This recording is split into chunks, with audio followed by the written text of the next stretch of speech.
ভারতীয় নৌসেনার শক্তি আরও বাড়ল। দেশের সমুদ্র নিরাপত্তাকে আরও মজবুত করতে ভারতীয় নৌবাহিনীতে আনুষ্ঠানিকভাবে যুক্ত হল অত্যাধুনিক স্টেলথ যুদ্ধজাহাজ আইএনএস মহেন্দ্রগিরি। শনিবার বিশাখাপত্তনম নৌঘাটিতে অত্যাধুনিক যুদ্ধজাহাজের কমিশনিং বা আনুষ্ঠানিক অন্তর্ভুক্তির অনুষ্ঠান অনুষ্ঠিত হয়।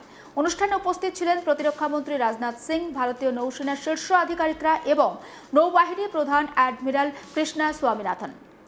ভারতের প্রতিরক্ষা ক্ষেত্রে আত্মনির্ভরতার পথে এটি আরও একটি বড় পদক্ষেপ বলে মনে করা হচ্ছে, কারণ আইএনএস মহেন্দ্রগিরি শুধুমাত্র একটি আধুনিক যুদ্ধজাহাজ নয়, এটি দেশীয় প্রযুক্তি ও ভারতীয় শিল্পের সক্ষমতারও একটি বড় উদাহরণ।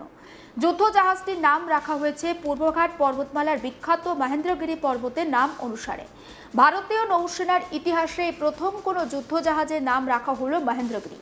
নৌবাহিনীর মতে এই নাম শক্তি, স্থিতিশীলতা এবং অদম্য সাহসের প্রতীক। ভবিষ্যতে ভারতের সামুদ্রিক ইতিহাসে এই যুদ্ধজাহাজ গুরুত্বপূর্ণ ভূমিকা পালন করবে বলেও আশা করা হচ্ছে। শনিবারের অনুষ্ঠানে প্রতিরক্ষামন্ত্রী Rajnath Singh guard of honour গ্রহণ করেন। এরপর আনুষ্ঠানিকভাবে আইএনএস মহেন্দ্রগিরিকে ভারতীয় নৌবাহিনীর বহরে অন্তর্ভুক্ত করা হয়। অনুষ্ঠানের আগে শুক্রবার সন্ধ্যায় বিশাখাপত্তনমে পৌঁছে যান রাজনাথ সিং। বিমানবন্দরে তাকে স্বাগত জানান নৌসেনা প্রধান অ্যাডমিরাল কৃষ্ণ স্বামীনাথন। এই অনুষ্ঠানের আগে সামাজিক মাধ্যম এক্সে একটি পোস্টও করেন প্রতিরক্ষামন্ত্রী। সেখানে তিনি লেখেন, আইএনএস মহেন্দ্রগিরি কমিশনিং অনুষ্ঠানে দেশের জন্য এবং ভারতীয় নৌসেনার জন্য অত্যন্ত গর্বের একটি মুহূর্ত। রাজনাথ সিং আরও বলেন, এই যুদ্ধজাহাজ ভারতের প্রতিরক্ষা উৎপাদনে আত্মনির্ভরতার প্রতীক। তার কথায় সম্পূর্ণ দেশীয় প্রযুক্তিতে পরিকল্পনা ও নির্মিত এই আধুনিক যুদ্ধজাহাজ আত্মনির্ভর ভারতের স্বপ্নকে আরও শক্তিশালী করেছে। একই সঙ্গে দেশের প্রতিরক্ষা শিল্প এবং ক্ষুদ্র, ছোট, মাঝারি শিল্প সংস্থাগুলোরও সক্ষমতা এই প্রকল্পের মাধ্যমে বিশ্বের সামনে উঠে এসেছে। প্রতিরক্ষা মন্ত্রীর মতে আইএনএস মহেন্দ্রগিরি শুধুমাত্র একটি যুদ্ধজাহাজ নয়, এটি ভারতের প্রতিরক্ষা প্রযুক্তির ক্রমবর্ধমান দক্ষতার প্রতীক। ভবিষ্যতে ভারত মহাসাগর এবং ইন্দো প্যাসিফিক অঞ্চলে দেশের সামুদ্রিক স্বার্থ রক্ষায় এই যুদ্ধজাহাজ গুরুত্বপূর্ণ ভূমিকা পালন করবে। আইএনএস মহেন্দ্রগিরি তৈরি হয়েছে প্রজেক্ট 17 এর আওতায়। এটি একটি প্রকল্পের ষষ্ঠ স্টেলথ ফ্রিগেট। প্রজেক্ট 17 এ হল ভারতীয় নৌসেনার অন্যতম গুরুত্বপূর্ণ যুদ্ধজাহাজ নির্মাণ কর্মসূচি, যার লক্ষ্য আধুনিক প্রযুক্তি ব্যবহার করে সম্পূর্ণ দেশীয়ভাবে উন্নত যুদ্ধজাহাজ তৈরি করা। এই যুদ্ধজাহাজের নকশা তৈরি করেছে ভারতীয় নৌসেনার নিজস্ব ওয়ারশিপ ডিজাইন ব্যুরো। সবথেকে উল্লেখযোগ্য বিষয় হলো এই যুদ্ধজাহাজের 75%-এরও বেশি অংশ একেবারে দেশীয় প্রযুক্তি সরঞ্জাম দিয়ে তৈরি, অর্থাৎ এর নির্মাণে বিদেশি নির্ভরতা অনেকটা কমানো সম্ভব হয়েছে। এই প্রকল্পে দেশের বহু সরকারি বেসরকারি সংস্থা একসঙ্গে কাজ করেছে। বিশেষ করে অসংখ্য ক্ষুদ্র, ছোট আর মাঝারি শিল্প সংস্থা বা এমএসএমই এই প্রকল্পের অংশ ছিল। আর এর ফলে যেমন দেশীয় প্রতিরক্ষা শিল্প আরও শক্তিশালী হয়েছে, তেমনই তৈরি হয়েছে নতুন কর্মসংস্থানের একটা সুযোগ। প্রযুক্তিগত দিক থেকেও আইএনএস মহেন্দ্রগিরি অত্যন্ত আধুনিক। এটি একটি স্টেলথ ফ্রিগেট, অর্থাৎ এমনভাবে তৈরি করা হয়েছে যাতে শত্রুপক্ষের রাডারে খুব কম সহজে ধরা পড়ে। আধুনিক যুদ্ধক্ষেত্রে এই ধরনের প্রযুক্তি খুব গুরুত্বপূর্ণ বলে মনে করা হয়। যুদ্ধজাহাজটিতে রয়েছে অত্যাধুনিক দেশীয় অস্ত্র ব্যবস্থা, উন্নত sensor, radar, electronics warfare system. এর ফলে এটি আকাশপথ, সমুদ্রপথ, সমুদ্রের নিচে থাকা শত্রুর বিরুদ্ধে সমান দক্ষতার সঙ্গে অভিযান চালাতে সক্ষম।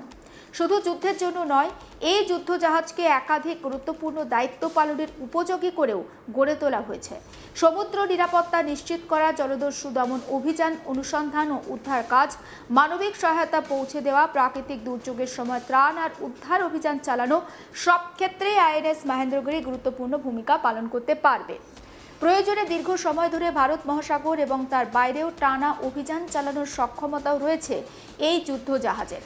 বিশেষজ্ঞদের মতে বর্তমানে ভারত মহাসাগর এবং ইন্দো প্যাসিফিক অঞ্চল কৌশলগতভাবে অত্যন্ত গুরুত্বপূর্ণ হয়ে উঠেছে। এই অঞ্চলে বিভিন্ন দেশের নৌ উপস্থিতি ক্রমশ বাড়ছে। এই পরিস্থিতিতে ভারতীয় নৌবাহিনীর আধুনিকীকরণ অত্যন্ত প্রয়োজনীয়। আইএনএস মহেন্দ্রগিরির অন্তর্ভুক্তি সেই দিক থেকে একটি বড় সাফল্য বলে মনে করা হচ্ছে। ভারতীয় নৌবাহিনীর অপারেশনাল সক্ষমতা আরও বাড়বে। সমুদ্রপথে নজরদারি, দ্রুত প্রতিক্রিয়া এবং প্রয়োজনে যুদ্ধ পরিচালনার সক্ষমতাও আরও শক্তিশালী হবে। একবার শোনাই অ্যাডমিরাল কৃষ্ণা স্বামীনাথন, নৌসেনা প্রধান, তিনি কি বলছেন সেই বক্তব্য। सभी को पता है कि जो हमारे सुरक्षा का वातावरण है वो उतना अनुकूल नहीं है जितना कि हम चाहते हैं। The geo political environment is unpredictable, uncertain and volatile. इसलिए हमको अपनी क्षमता हमेशा ही लगातार बढ़ाते रहना चाहिए। ये सिर्फ मैं नहीं कह रहा हूँ, पूरा देश कह रहा है। और उसके अनुसार हमने जो लॉन्ग टर्म प्लान बनाया है उसके तहत काफ़ी हमारे प्रोग्राम्स अभी फ्रूशन को देख रहे हैं। उसमें एक उस श्रृंखला में आज महेंद्रगिरी हमारे फ्लीट में सम्मिलित हुआ है। हमें बहुत खुशी है। और INS महेंद्रगिरी एक बहुत ही प्लेटफॉर्म, बहुत ही पावरफुल प्रोजेक्ट 17 अल्फा के गाइडेड मिसाइल फ्रिगेट एक है। और हमारे जो जितने भी युद्ध की क्षमता है उसमें बहुत सारा कैपेबिलिटी ऐड करेगा। প্রজেক্ট 17 এর অধীনে আরও একাধিক স্টেলথ ফ্রিগেট ধাপে ধাপে নৌবাহিনীতে যোগ দেবে। সেগুলো যুক্ত হলে ভারতের সামুদ্রিক প্রতিরক্ষা ব্যবস্থা আরও আধুনিক, শক্তিশালী হয়ে উঠবে বলে আশা করা হচ্ছে।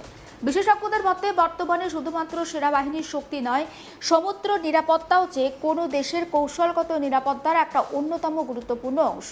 তাই আধুনিক যুদ্ধজাহাজ নির্মাণে দেশীয় প্রযুক্তির ওপর জোর দেওয়া ভারতের দীর্ঘমেয়াদী প্রতিরক্ষা পরিকল্পনার একটা গুরুত্বপূর্ণ দিক বলেই মনে করা হচ্ছে। এবং INS মহেন্দ্রগিরি ভারতীয় নৌসেনার একটা বড় শক্তি হয়ে উঠতে পারে বলে মনে করা হচ্ছে। INS মহেন্দ্রগিরি তার যে কমিশনিং, সেখানে প্রতিরক্ষা মন্ত্রী রাজনাথ সিং তিনি উপস্থিত ছিলেন। বিশাখাপত্তনমে কিন্তু তার এই আনুষ্ঠানিক শুভ সূচনা হয়েছে এবং গার্ড অফ অনারও দেওয়া হচ্ছে প্রতিরক্ষা মন্ত্রীকে। সেই ছবিও আমরা আপনাদের দেখাচ্ছি। স্বাভাবিকভাবেই ভারতীয় নৌসেনার শক্তি অনেকটা বাড়ল বলে মনে করা হচ্ছে। এবং আধুনিক এই যে মহেন্দ্রগিরি, যে INS মহেন্দ্রগিরি অত্যন্ত আধুনিক একটা জাহাজ, এটি স্টেলথ ফ্রিগেট এবং এমনভাবে এটি তৈরি করা হয়েছে শত্রুপক্ষের রাডারে খুব সহজে এটি ধরা পড়বে না। আধুনিক যুদ্ধক্ষেত্রে এই প্রযুক্তি অত্যন্ত গুরুত্বপূর্ণ বলে মনে করা হচ্ছে। যুদ্ধ জাহাজটিতে আধুনিক দেশীয় অস্ত্র ব্যবস্থা, উন্নত sensor, radar, electronic warfare system রয়েছে। এটি আকাশপথ, সমুদ্রপথ, সমুদ্রের নিচে থাকা শত্রুর বিরুদ্ধে সমান দক্ষতার সঙ্গে অভিযান চালাতে সক্ষম। শুধু যুদ্ধের জন্য নয়, এই যুদ্ধজাহাজকে একাধিক গুরুত্বপূর্ণ দায়িত্ব পালনেরও উপযোগী করে তোলা হয়েছে। সমুদ্র নিরাপত্তা নিশ্চিত করা, জলদস্যু দমন অভিযান, অনুসন্ধান, উদ্ধার কাজ, মানবিক সহায়তা পৌঁছে দেওয়া, প্রাকৃতিক দুর্যোগের সময় ত্রাণ আর উদ্ধার অভিযান চালানো, সব ক্ষেত্রেই INS মহেন্দ্রগিরি গুরুত্বপূর্ণ ভূমিকা পালন করতে পারবে। ফলে প্রয়োজনে দীর্ঘ সময় ধরে ভারত মহাসাগর আর তার বাইরেও টানা অভিযান চালানোর সক্ষমতা রয়েছে এই যুদ্ধজাহাজের। ফলে বিশেষজ্ঞরা মনে করছেন বর্তমানে ভারত মহাসাগর এবং ইন্দো প্যাসিফিক অঞ্চলে কৌশলগতভাবে অত্যন্ত গুরুত্বপূর্ণ ভূমিকা পালন করবে INS মহেন্দ্রগিরি। সমস্ত আপডেট পৌঁছে দেবো আপনাদের কাছে। নজর রাখুন আজ তাক বাংলায়, সাবস্ক্রাইব করতে ভুলবেন না।